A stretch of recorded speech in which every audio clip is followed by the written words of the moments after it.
Shabbat Shalom Umvorach, Ubeshem Hashem, Naaseh Venatzliach, Leman Shemo Be'ahava. Il ratzon que ce petit Dvar Torah que nous allons partager ensemble soit pour la sortie de tous nos otages. Vishmor et kol Am Yisrael vechayalenu mikol tzara u'metzuka u'mikol nega u'machala. Avec ce merveilleux Shabbat de la paracha de Béchalach, enfin, nous sortons de l'esclavage après les 10 plaies. Une paracha qui s'empreint de mitzvot, plus importantes les unes que les autres, où Shabbat vient même avant le don de la Torah. Car avant de recevoir la Torah, il faut se nettoyer des fautes. Vekol hashomer Shabbat kilchata, afilu she'asa avodah zara kedor enosh, mochalim lo al kol avonotav. Celui qui est shomer Shabbat, qui chante l'honneur du Shabbat, qui est heureux, qui oublie ses problèmes, qui est là pour donner de la joie au Créateur du monde, le Créateur du monde en guise de remerciement, lui efface toutes les fautes de la semaine. Et donc, pour recevoir la Torah, il faut nettoyer ce que nous étions. Et la Torah vient nous apprendre que le Shabbat répare et nous répare, nous donne de la joie pour être digne dans la propreté et le sourire de recevoir la semaine prochaine la paracha du Yitrou et les 10 commandements. Ceci étant, dans cette paracha, 2 points difficiles apparaissent. Le premier point, c'est Vayehi Béchalach Paro. Il faudra que ce soit Pharaon qui nous mette à la porte de la galoute. Eh oui. Le peuple d'Israël a toujours eu du mal à quitter la galoute. On a du mal à vouloir rentrer en Eretz Israël. Il faut que ce soit Pharaon qui nous mette à la porte. Il faut nous montrer qu'on n'a plus rien à faire là-bas. Qu'il faut qu'on retourne sur la terre d'Eretz Israël, concrétiser la nation Goy Echad Ba'aretz. Le point numéro 2 qui est péjoratif, la guerre avec Amalek. Car chaque fois que les Juifs veulent revenir sur leur terre, Amalek se tient sur la route d'Israël pour nous empêcher d'y accéder, pour nous empêcher d'y arriver. Car en tant que peuple et non plus en tant que communauté, le peuple d'Israël devient enfin une lumière, Goy, Echad, Ba'aretz, Shu, Or, la Goïm. C'est-à-dire que maintenant nous sommes au niveau, comme les nations du monde, avec un gouvernement, des ministres, une armée, une structure sociale, tout ce que les pays du monde ont, nous l'avons. Nous avons des ouvriers, nous avons des chômeurs. Ainsi donc, Israël peut devenir à état égal avec les nations du monde, un exemple à suivre, ce qu'une communauté avec son rabbin ne pouvait pas s'accorder de vivre. Il y a un point très important dans cette paracha, la 4e montée, Shirat Hayam.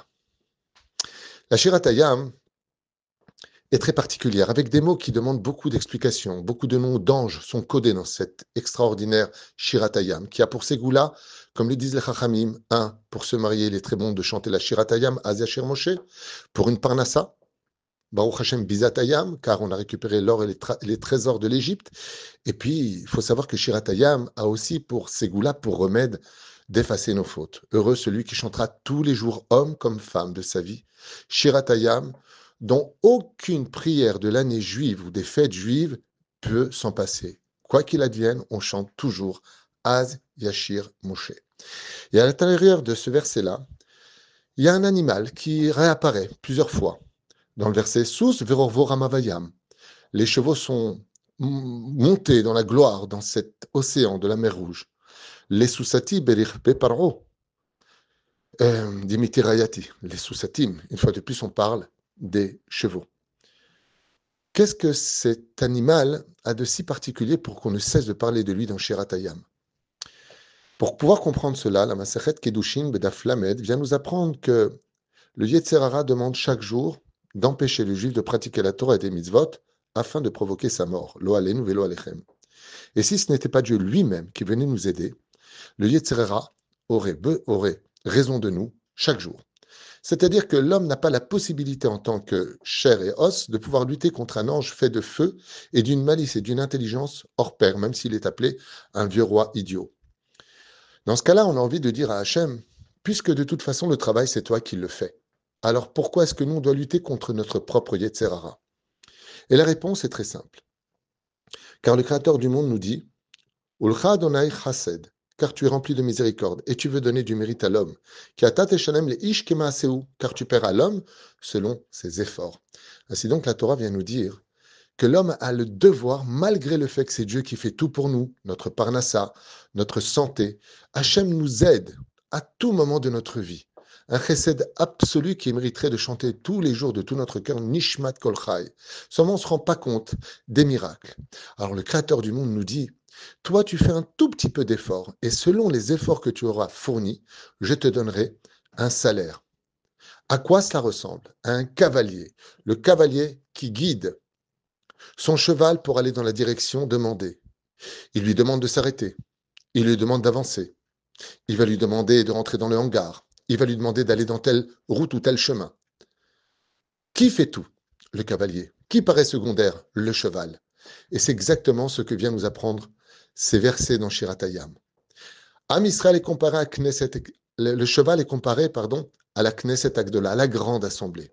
Et quand on voit qu'est-ce qui s'est passé avec ces chevaux, ces animaux qui n'ont pas de libre arbitre, qui n'ont pas de questions, qui sont chevauchés par des Égyptiens qui veulent notre mort, pourquoi les chevaux ont-ils été punis? Parce qu'ils ont laissé la destinée d'Israël dans une situation où ensemble les Égyptiens et les chevaux ont poursuivi pour mettre à mort Israël. Étant donné que même s'ils n'avaient pas de libre arbitre et que les chevaux n'ont rien fait d'autre que leur travail de cheval, eh bien, Dieu les a punis comme les Égyptiens. Est-ce là une bonne nouvelle pour nous? Réponse, oui. Sus verovo ramavayam. Oui, c'est une bonne nouvelle pour nous. Parce que ça veut dire que si les chevaux ont été punis, parce qu'ils ont amené les Égyptiens jusque dans la mer Rouge qui avait pour intention de nous tuer, et qu'ils ont été punis comme les Égyptiens, cela veut dire que tout celui qui sera le support, qui sera, Baruch Hashem, se laisser chevaucher par des mitzvot de la Torah, qui ne sera qu'un facteur, un intermédiaire, lui aussi recevra le salaire de la mitzvah qui a été accomplie. Il suffit simplement de dire à une personne, où est-ce qu'est la Beth Knesset, s'il vous plaît? Ah, vous prenez tout droit, à droite et à gauche. C'est tout ce que j'ai dit. Est-ce que je suis allé à la synagogue? Est-ce que j'ai participé? Non. Mais le fait que je lui ai indiqué pour ne pas qu'il arrive en retard à la synagogue, je prends le mérite de sa prière. Tout le monde connaît cette très belle histoire avec Baba Saleh Zecher Tzadik Vekadosh Ivracha, qui arrivait une fois à Netivot à demander à un de ses élèves de l'emmener immédiatement à Ashdod. Et donc, ils ont tapé à une porte au 2e étage et un homme a ouvert la porte. Un homme qui faisait dans les 70-75 ans à peu près. Et Baba Saleh le regardait. Et ils sont rentrés, ils leur ont servi un thé au nana. Et Baba Saleh a posé la question à son élève et lui a dit, d'après toi, quel âge a cet homme? Il lui a dit, 69 ans, 70 ans, 75 ans maximum. Il lui a dit, monte, monte. 76 ans, monte bien plus.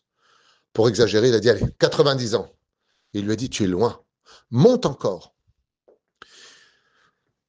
100 ans, non convaincu. Il lui a dit, tu es loin, monte encore.